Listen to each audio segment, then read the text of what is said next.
有一句英文諺語叫做 The devil is in the details， 魔鬼在細節裏面。好多時候都係嚟形容我哋如果細心去考察一啲嘅事情，好有可能揾到一啲隱藏嘅意義喺裏面。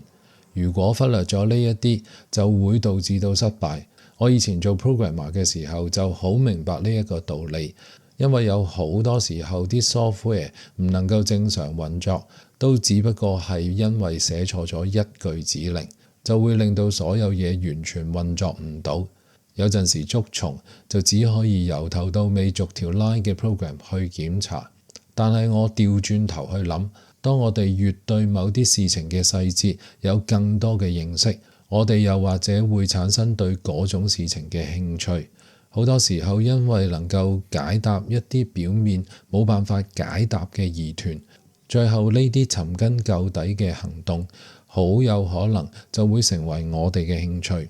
咁咪變成咗 The angel is in the details 咯。其實當我哋睇返好多興趣嘅發展，最初都可能係盲目地學習一啲嘅基礎，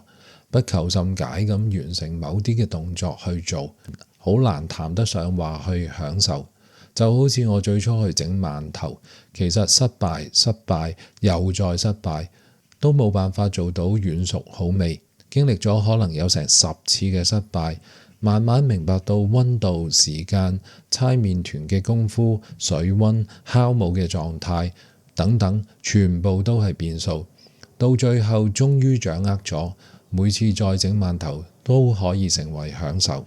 除咗煮嘢食之外，可能你嘅興趣係音樂，無論邊一類型嘅音樂，當你越盡心去認識，可能係演奏嘅風格、樂器嘅發揮、聲線嘅運用、歌詞嘅意境，嗰種嘅 details 其實真係可以超越我哋嘅想像啊！